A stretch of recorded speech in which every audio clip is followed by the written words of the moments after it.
okubikkulirwa essuula 5 olunyiriri olusooka okutuuka ku lusembayo. Ne ndaba mu mukono ogwa ddyo ogw'oyo eyali atudde ku ntebe omuzingo nga guwandiikiddwa munda ne kungulu nga gusibiddwa nnyo n'envumbo musanvu.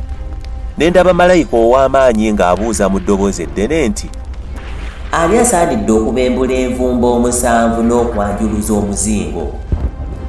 Ne watabaawo n'omu mu ggulu newankubadde ku nsi newankubadde wansi w'ensi eyayinza okwanjuluza omuzingo wadde okugutunulamu. Awo nze ne nkaaba nnyo amaziga kubanga tewaalabikawo eyasaanira okwanjuluza omuzingo newankubadde okugutunulamu. Awo omu ku bakadde n'aŋŋamba nti, tokaaba, laba empologoma ey'omu kika kya Yuda ekikulu kya Dawudi eyawangula yayinza okwanjuluza omuzingo n'okubembula envumbo zaagwo omusanvu. Ne ndaba wakati w'entebe n'ebiramu ebina ne wakati w'abakadde omwana gw'endiga ng'ayimiridde ng'afaanana ng'eyattibwa ng'alina amayembe 7 n'amaaso 7 gy'emyoyo 7 egya Katonda egitumibwa mu nsi zonna. N'agenda n'ajja omuzingo mu mukono ogwa ddyo ogw'oyo atudde ku ntebe. Bwe yakwata omuzingo, ebiramu ebina n'abakadde 24 ne bavuunama mu maaso g'omwana gw'endiga.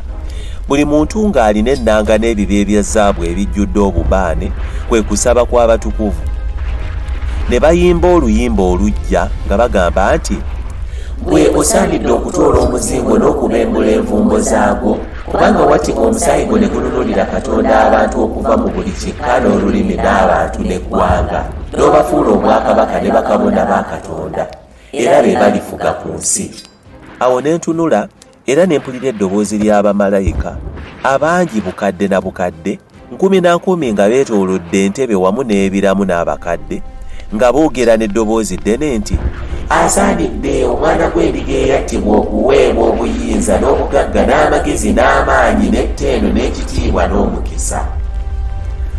Awo ne ndyoka mpulira buli kitonde ekiri mu ggulu ne ku nsi ne wansi w'ensi ne mu nnyanja n'ebirimu byonna nga bigamba nti, eri oyo atudde ku ntebe n'eri omwana gw'endiga omukisa n'etteeno ekitiibwa n'amaanyi byabwe emirembe n'emirembe. N'ebiramu ebina ne byogera nti, amiina. N'abakadde ne bavuunama ne basinza.